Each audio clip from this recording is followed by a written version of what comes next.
All right. Welcome to another episode of the Non-Expert Guide to African TV and Film. I am Lola. I have Tolu. We'll go with first. Today, she's going with me. My name is Tolu and Ibiyemi. I am a creative jack of all trades and a master of none. I'm a writer. I'm a somewhat creative director. Did I say writer? I meant editor. Please, no, don't approach me for writing. I am an editor and all things fun and creative. That's me. Ibiyemi. Oh, hi, I'm Ibiyemi. I am not a writer. I'm a banker by day, musical enthusiast, musical theatre enthusiast, and performer by night, jazz hands. All right. From now on, jazz hands. Every time I'm going to do jazz hands. Indeed. I know. One of these days, Ibiyemi, we're gonna get you to perform something on here from one of your. All right, so let's get into it. Let's get into the show today. Today we are talking about a film, Adu, which is currently streaming on Netflix. It's a 2020 Spanish drama directed by Salvador Calvo and starring Luis Tosar, Álvaro Cervantes, and Ana Castillo. The film premiered in Spain in January 2020 and is now on Netflix, like I said. It's a story about a 6-year-old boy and his older sister's desperate attempts to reach Europe from their home in Cameroon. And that's where I feel like I should stop because honestly, I was trying to write what I thought this film was, and I just thought, okay, I'm gonna have 3 completely different sentences. So since the title is Adu, I'm just gonna stop there. What do you guys think? Can you find another way to say it? So for me, I would go with, and I don't want to go first, but I think it's sort of like, I don't know if you remember Crash. It's like an anthology. It's like 3 different stories which have like one minuscule thread holding them together. And it's a story about immigration and identity and courage and all sorts of very deep human emotions that we're supposed to connect with and I think feel a lot of empathy for. But I think the movie had some good points, but I think there were a lot of missteps along the way. But I think it's still a movie worth watching, if just for learning a lesson about viewpoints when it comes to Africa and immigration, especially from a Eurocentric point of view that is not British. Because as English speaking communities here in Africa, we mostly hear just the British sort of take on what immigration is, and so for me, this movie was a good teaching mechanism for me to understand how other European countries sort of how they address and approach immigration, illegal immigration, or undocumented migration, as they prefer to say it these days. Ibiyemi, you want to say something about this film? What were your initial feelings? Yeah, so I think it goes. So you're thinking about immigration, if you're thinking about it from the point of view of the Western country to which these people are taking this sort of very dangerous journey to. But if you think about it from their perspective, I think from the perspective of I don't even want to call them migrants, or I don't even know what to call them, from perspective of people in Africa that are trying to make this dangerous journey to Europe, I think it's survival. I think it's a story about survival. It's a story about the great injustice that is in this world and how, at the very heart of it, there are completely vulnerable people involved at the center of it that are suffering, children. And I think that for me is a huge part of the story. And then when you sort of compare that with almost I think there's part of the story that is also talking about the God complex or the savior complex or the white savior complex that Europe some Europeans or Westerners have, and almost the commercialization of other people's pain. And, you know, this sort of savior complex, this just sort of make yourself feel like I've done something, or what somebody would, I'm not being very articulate about it, but what somebody sees as, I've won a little battle, I'm fighting this battle for you, doesn't actually reach the most vulnerable people. So, for example, well, I'm going to build a school in Africa this summer.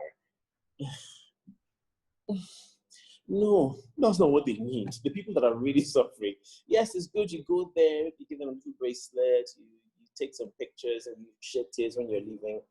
But actually, there's some deep-seated issues that you're probably even contributing to without realizing. And you're not solving the problem, most of all. Most importantly, you're not solving it. In fact, you're probably creating another problem. And I think those are the different stories that I saw there as well. Yeah, so it was a very complex story. It's a very multifaceted issue. And I'm glad that they didn't try to talk about all the different aspects of it. For example, they didn't really touch about the political will or the political reasons behind these mass exodus.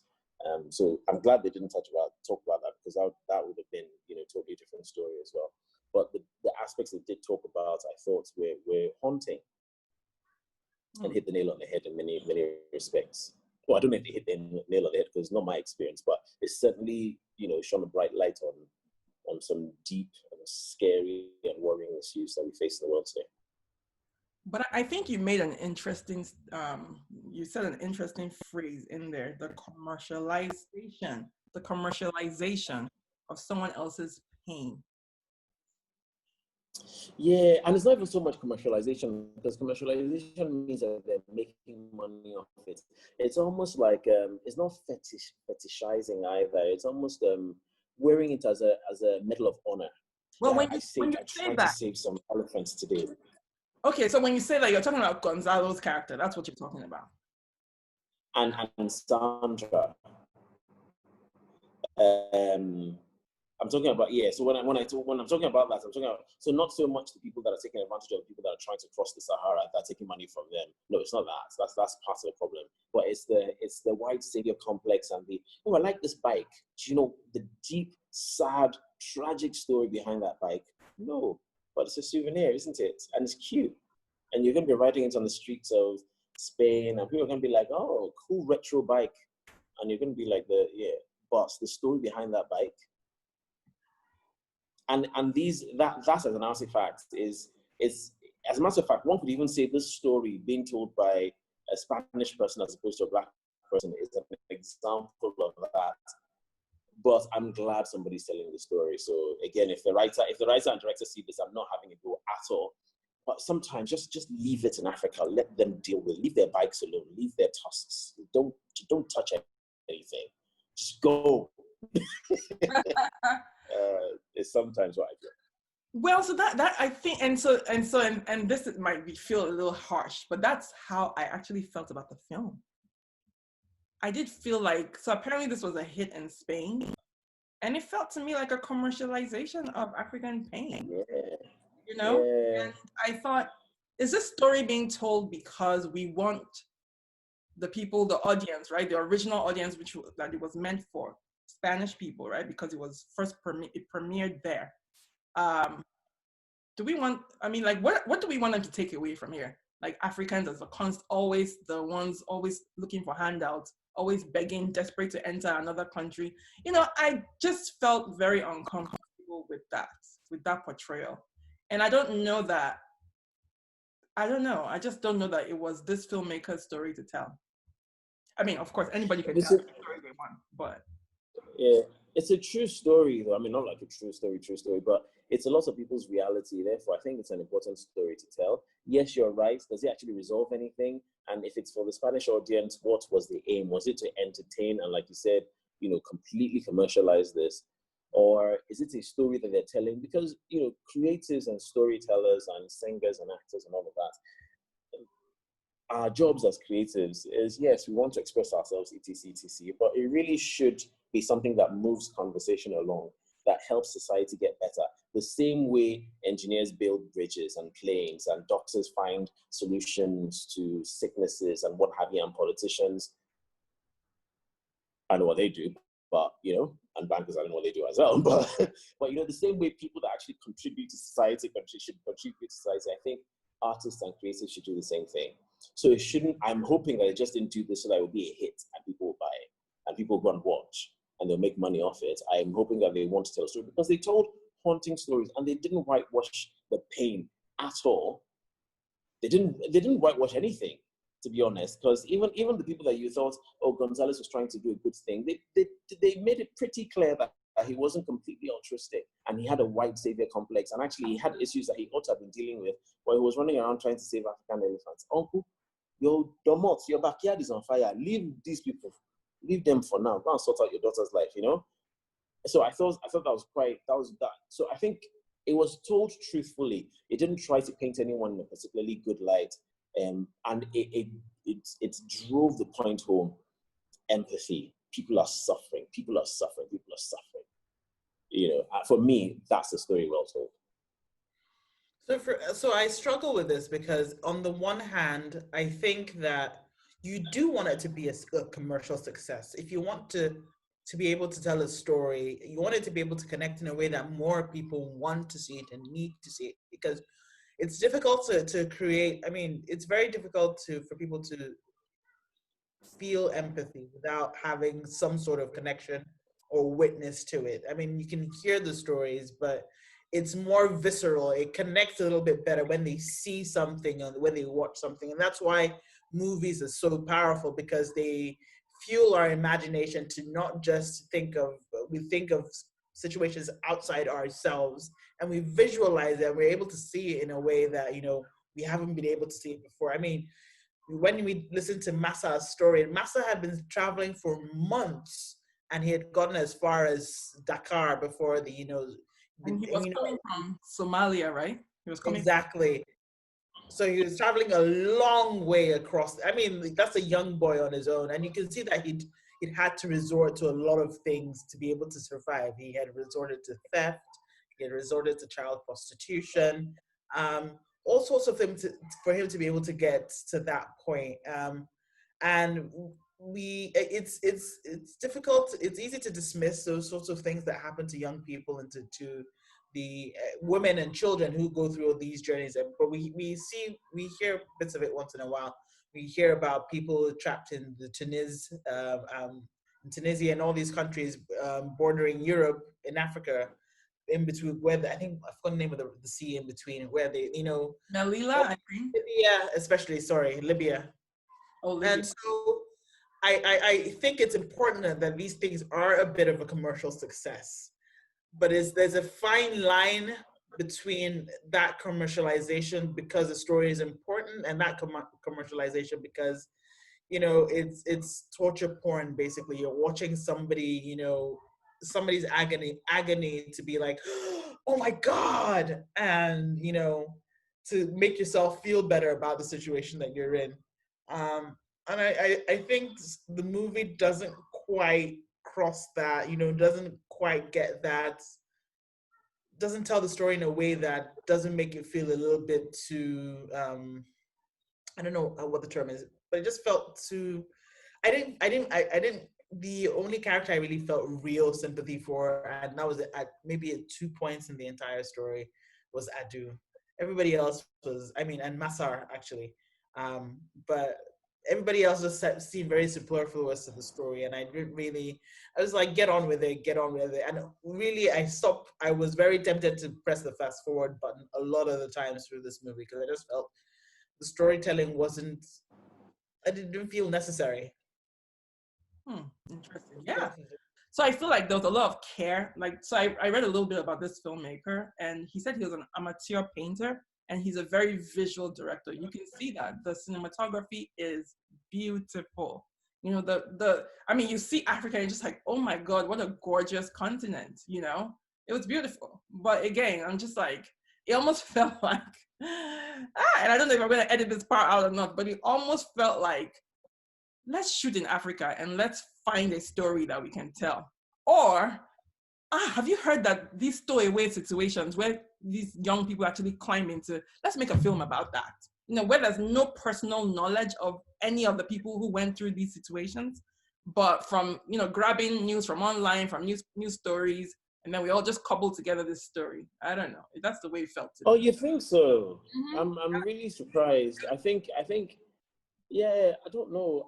The only thing that felt a little bit disjointed a little bit was the story about how they sort of segued from the elephant being killed to you know, the attack on Adu's family and his mother dying, and then suddenly now he's trying to travel. I thought that was a bit, that did feel slightly cobbled together. But then again, I thought, even though it was a bit clumsy, I still thought, you know, they're just trying to tell us that different things push people to the edge to say, right, okay, now you need to make that move that you've been planning. And they just use they're witnessing the cutting up of the elephant as the trigger. But I actually thought it was a really good story. I thought there was a lot of conflict between all the characters, and all the conflicts were quite necessary. So if it was Massa, if it was Adu and his sister, if it was Sandra and her dad, if it was Mateo, all the main elements, all the three, yeah, there were three, right? So all the three different stories had enough conflicts that were related to the subject matter, which is kind of roughly Africa and its issues. So I actually thought it was really good storytelling. I thought, to be fair, the only thing that I thought was a bit voyeuristic and, like you said, slightly unnecessary, was the death of Adu's sister, of falling out of the plane. I didn't think it was necessary to. You know what's interesting? You can really I don't know. tell that Sorry, go ahead. I think they drew that out too much. I think they wanted us to. They focused on it and they wanted us to draw too much. I don't know. Almost like I know they didn't take pleasure in it, but it felt slightly. First of all, it wasn't very realistic. I don't know. I mean, I've never seen anyone fall out of a plane, but it looked a bit like, it looked CGI slightly. No, I know it happens. I know it happens very often, and I know, but I thought they could have played that a little bit differently without making it slightly. It like you said, it felt a little bit more like torture porn, as if it was for the shock effect. So we were talking about Alika and her death.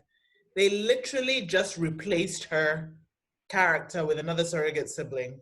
So Alika dies in one scene, literally almost like the next scene after that, he has a brother that comes in and takes over the role of the older sibling, carrying them over to the next part of the journey. It was interesting because then they made him a slightly older male who had already been through some of the difficult parts of traveling through Africa. So it was a little bit more street savvy, a little bit more travel savvy when it came to trying to reach Europe. And in the end, he had the same emotional ties because apart from the scene where he grieved for her when she fell out of the plane, did he ever mention his sister again? No. I expected him to cry at some point, so miss her, nothing. She just never came up again. But it's just like, as soon as they dropped her out of that plane, she literally was like, fish food, and then they sailed on without her, and there was no mention of her in her memory again. And it was, I mean, there were little choices that were being made, and I guess because he's such a young child, he's like supposed to be 6 or something. I mean, these children tend to be quite resilient, and they bounce back from incidents quite quickly. Yes, sometimes with a lot of scars, but they do tend to bounce back and move on. But at the same time, it was really sort of it was one of those really sort of weird choices that I saw that, you know, it was a deliberate choice that was made, and I could feel it as a choice made in the movie. And there were little things like that I saw being made as well. Same thing with the corruption in the border security guards, and, you know, they not being able to tell the full story or the truthful story when it came to the death of the guy who I think is supposed to be the children's father. I don't think so, actually. So because remember, they're supposed to be from Cameroon, right? He's from the Congo. Okay. Yeah. Okay. My bad. So but that man who fell, so there was that whole convoluted story, and I didn't really get what was the whole point of them lying about what happened. And then the Gonzalo and Sandra's story was confusing to me, I guess, because it wasn't really a story about immigration until she got to the border. It was really a father-daughter having issues, and I mean, it was like almost a completely different movie. And the only time they had issues with the border was literally when she got there. And I don't know. There were things that removed me from the movie, because every time they switched to Gonzalo and Sandra's story, it was just something. It was a completely different story. It was a completely different movie than even with.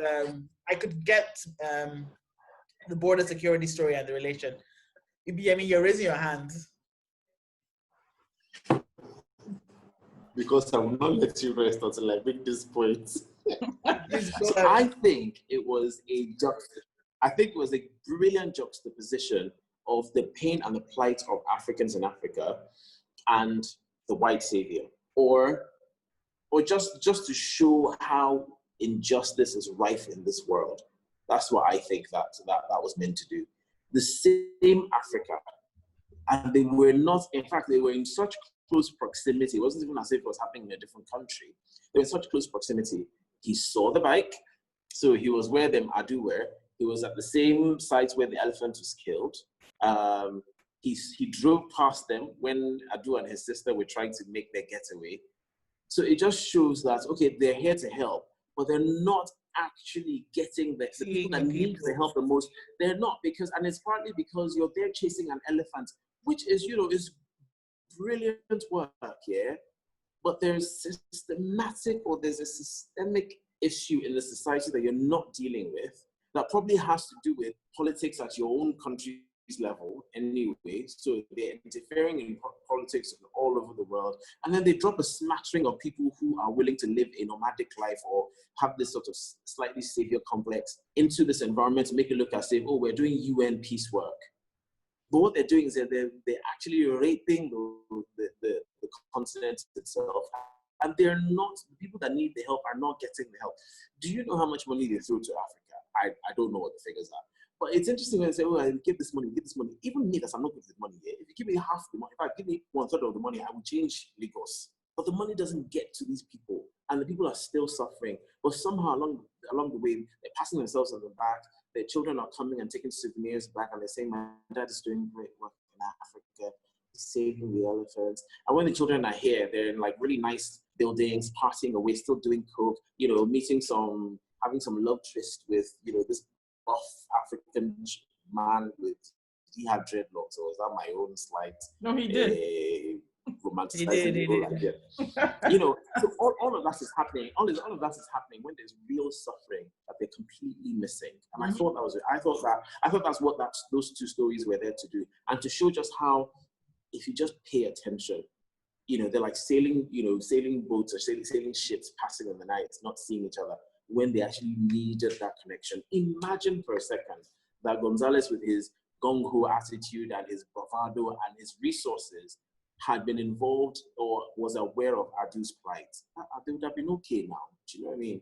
And I think that's what it showed me. I think you're even. That's what I got. I think you're even going too far there. I mean, I get your point there, and to that point, Kabila, right, one of the kind of park rangers, said, give the villagers this elephant. It's been killed, and give them. They're hungry. They need meat. And he's like, no, we must burn it. I mean, I get it. Maybe he's thinking, okay, if we give it, then people start thinking that this is incentive to kill more elephants, right?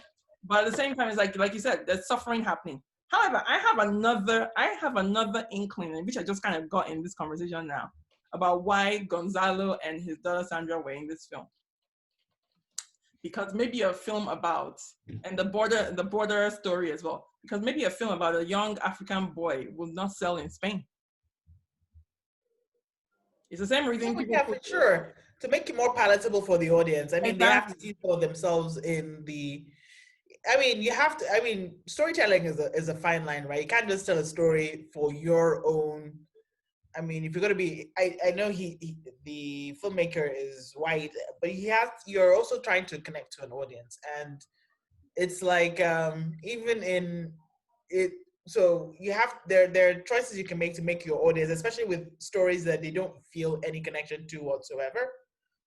You need to find a way to build rapport with your audience, and it's an effective tool to say, okay, these are people, and he went out of his way to make sure that the border guards, the biggest thing they were really guilty of was lying unnecessarily. I mean, they were corrupt in a sense, but they weren't so bad that people would be turned off by how they were portrayed in the movie. I mean, it's like, it's your run-of-the-mill corruption. We can kind of live with that. Gonzalez is a pompous asshole, but he's at the heart of it a man with good intentions, and so again, he's empathetic in a certain way. So that you can't really write off the non-black characters as being the bad guys at any point in this movie. So, yeah, I think it's deliberate and it was effective. Yeah, I mean, it sounds like it was a smash. Yeah, I mean, that's interesting. That's an interesting thought.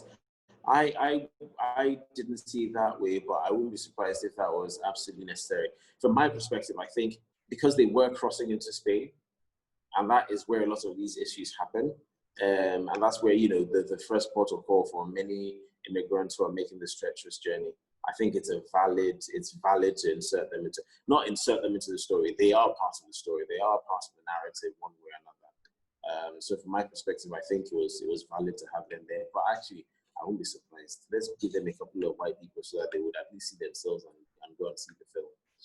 I was thinking there, like, in terms of the intention or the motivation of the writer and director and all of that, are they trying to tell? Is it really a commercialization of someone else's pain, or are they trying to genuinely tell a story and bring awareness to something? And I don't know how we can judge that effectively, but I think it's a valid question to ask. So for example, like you said, where did they get these stories from? Did they just, they heard it over the news and I thought that's going to make a great movie? Or are they working with aid agencies or people who have lived that experience, or people who know people who have lived that experience? So did they do the research by going there themselves and taking on some risks to learn about these kids before they came to tell the story? Are they working with people who are trying to stop this? Are they working with government agencies? Do you know what I mean? So did they do that, or is it really, can someone just, we saw this in the papers and let's cobble a story together around it to make it more believable? I don't know. I would like to think that they were altruistic and they are, they had some humanitarian purpose or intention behind it. It would be sad if it wasn't, because those stories are not stories that you should be telling for enjoyment at all. Yeah. So let's talk about our most powerful moments in this story, in this film, because in the end, even though I felt like at the end I didn't know how to feel, but there were some very powerful moments in I think definitely the scene, them climbing into the airplane wheel area, that was very powerful, because you hear about it, right? And it's hard to imagine, because I don't think any of us has been in the wheel area of a plane. And so seeing all that, I actually liked it, because I know Ibiyemi felt like it went on too long, but I actually liked it. It reminded me, remember Atlantics, right? And how we talked about, obviously they didn't have the budget, right, to show us a boat capsize at sea. In this case, they had some kind of budget, right? And so they show us and we see it, and it's pretty effective.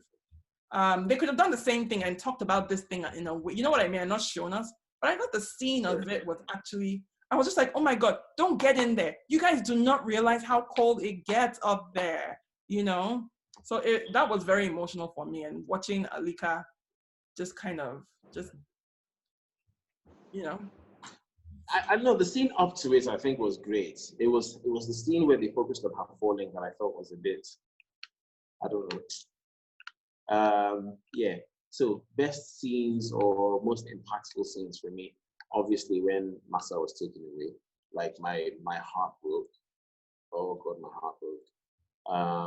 but also when Adu was found at sea and Massa was on the boat as well, he was just such a great guy. It really was. Why am I talking about it like this? I mean, the character is, so, I mean, yes. Yeah, well, yeah. Massa was an amazing human being.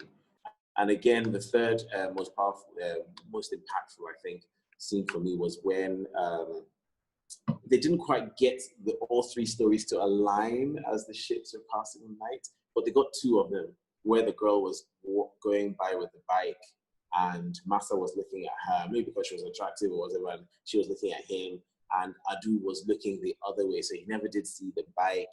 And that we are all connected in one way, shape, or form. And whether we can actually help if we just stop for a second or not, I don't know. But we are all connected, and to feel that you're living this insular life where you're insulated from all the pain from around the world is a big fat lie. It takes a second. It just takes something interesting to happen, and all your ships would actually collide. So I thought that scene was very well done. And then of course after that they just after the chicken anyway. So yeah, those are my best scenes. Tolu? Yeah, I think Tolu looks very unbothered. She's like, yeah. No, the scene that made me the most sort of like emotional was that boy Adu, the actor. God, that baby face. Jesus Christ, was that child so expressive? Oh my goodness. I was just like, my God, this child, I feel for you. And anybody who sees you will want to take you, because he was adorable. He was a good actor. He was a really good child actor. I felt the pain when he was crying out for Massa, when Massa was being taken away. So that particular scene when Massa was, taken from him, I felt it. His name is Moustapha Oumarou. Like, he's from Senegal. Yeah. Moustapha. Yeah. He's got a career ahead of him if his parents nurture that skill, because it was emotional for me. And then I felt for Sandra and her dad and their conflict, because I could see the poor guy was struggling as a dad with a problematic child. But I was just like, okay, yeah, I felt that in my head, not in my heart.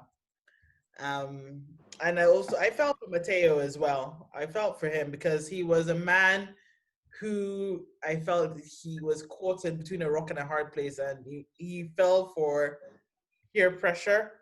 And I'm not sure that he was really redeemed by his act by rescuing the kid, but I'm guessing that was supposed to be his redemption arc.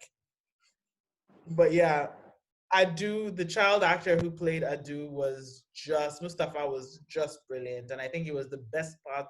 The director couldn't have done any better with that casting. I think the casting was actually pretty good. The sister, the casting was actually phenomenal.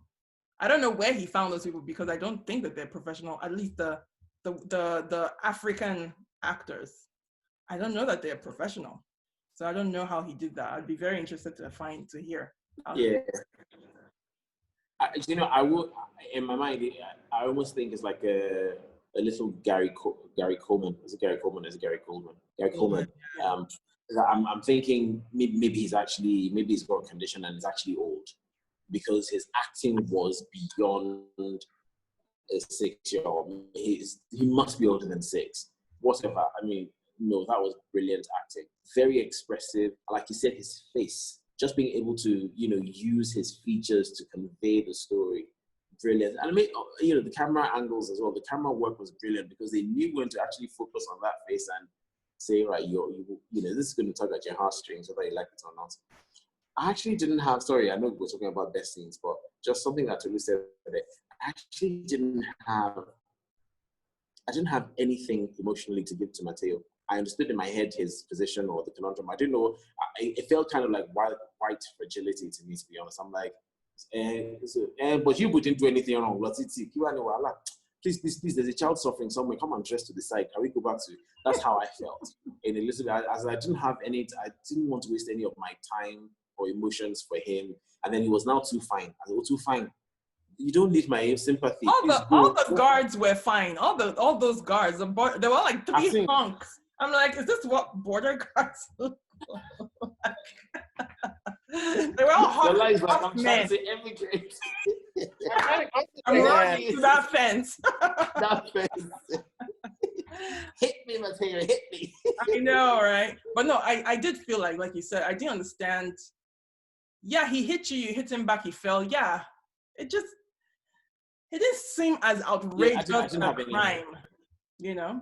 As they're making it out to be. Again, that's why I felt white fragility. When there's a child in the tire of an aeroplane somewhere in the sky, you people are here talking about please go. I didn't feel anything for him. Yeah, I did empathize a little bit for Sandra and her dad, you know, because you always think, as a parent, you don't want to lose a child, you know, not necessarily like physically to death, but, you know, emotionally to drugs, you know, there was that conflict there. But again, if you put that beside a child that is suffering, can you please carry your Allah to this side? Let me see you. If you're not going to, if at some point you are not going to see Adu and his sister and help them, I don't want to see you in this movie. Just go. That's how I felt. but here's my problem. Like, I understand the other viewpoints. How many can you help? How many? I know.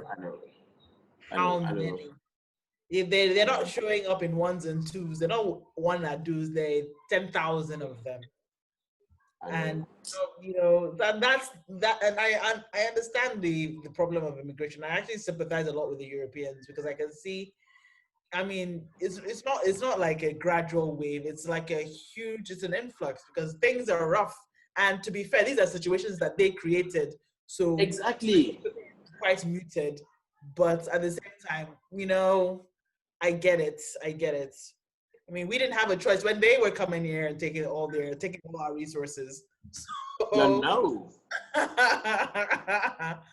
But at the same time, you know, borders matter, and you know, they have to find. They're struggling with the global economy going into the system, and they're not particularly doing well.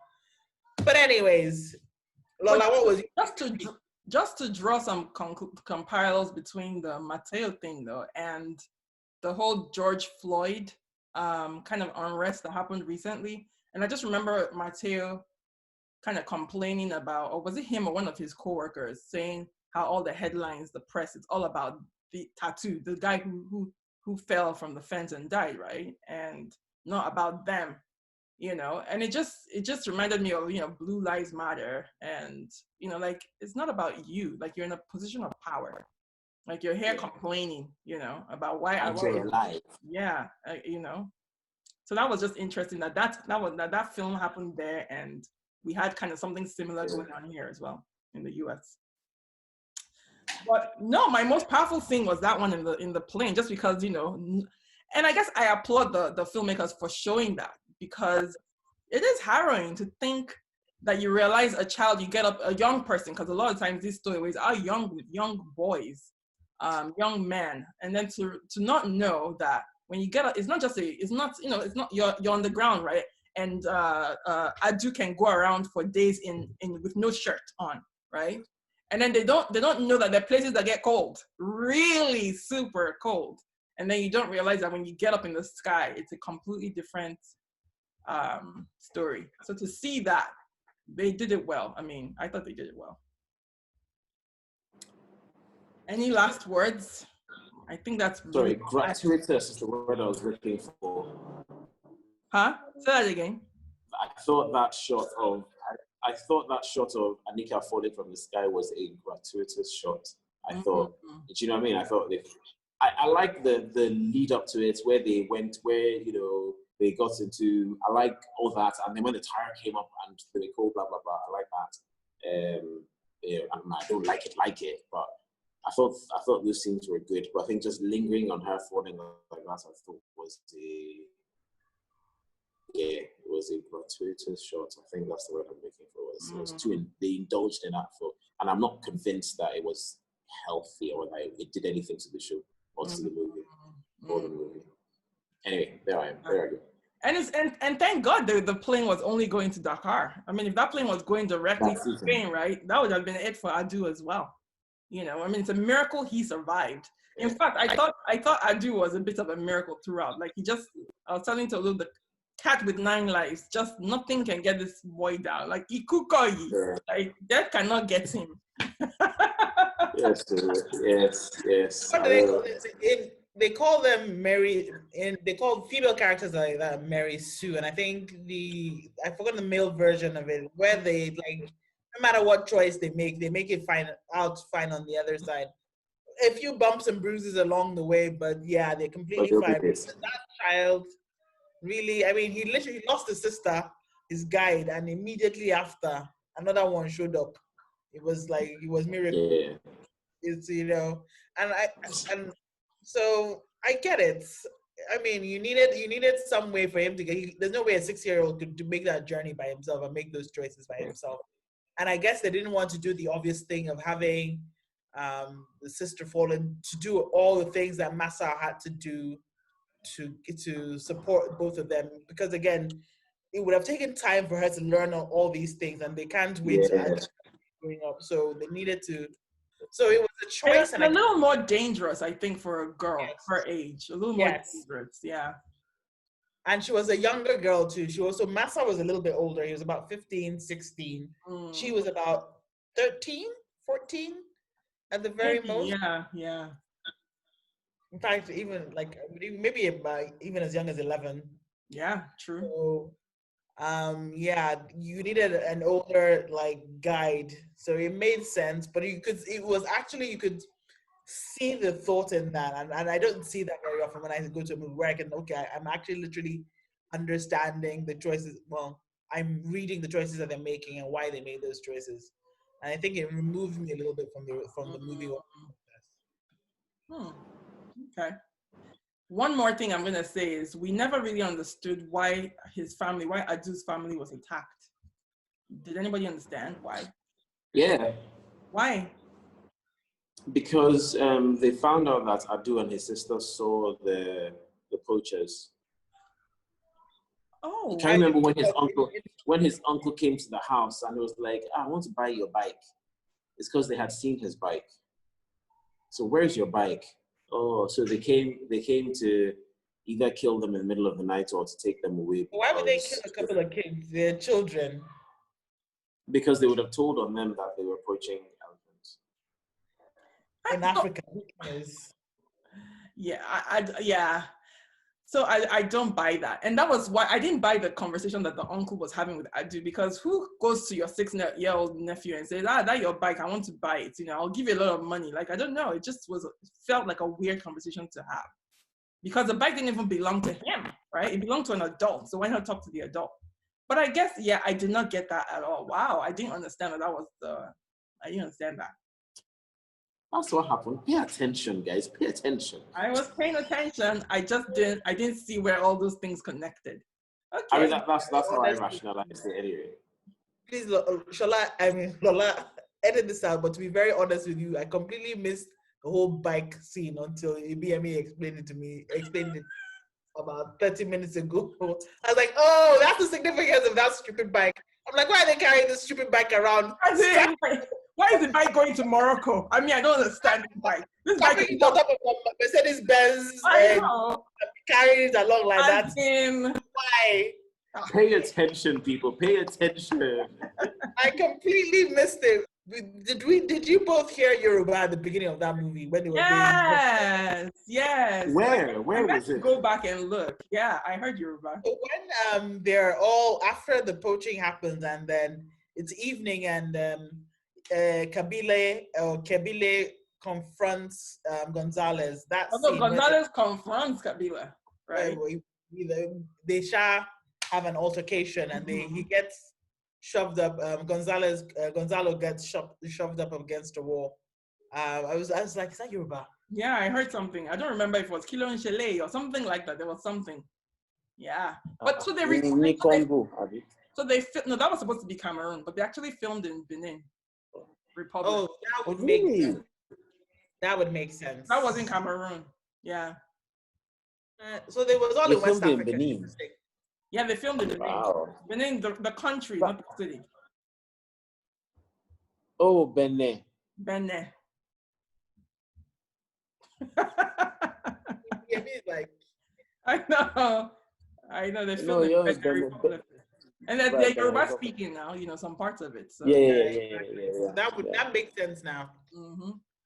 I was just saying, I like the fact that they touch different countries as well. That's all. So it was Cameroon, Senegal, Morocco. Tunisia. There was another country. Was it Tunisia? Where Where they were wearing the wraps. There was one more country. Abi, was it that there? There was one more. Was that not just Morocco? No, I think there was they went in between before they got to Tunisia. I mean, before they got to Morocco, they were in where Adu was almost raped, I think. Yeah, and that wasn't Morocco. Was it Madagascar? It was one of those countries. I can't remember. Madagascar. Okay, never mind. But it was Shah. It was another country that wasn't Morocco yet. Yeah. It was an in-between country. I will not. Let me not. Anyway, okay, let's wrap this up. Yes. Okay, people, thank you again. Wonderful conversation with my friends Ibiyemi and Tolu. Join us again for our next video. See you. Bye.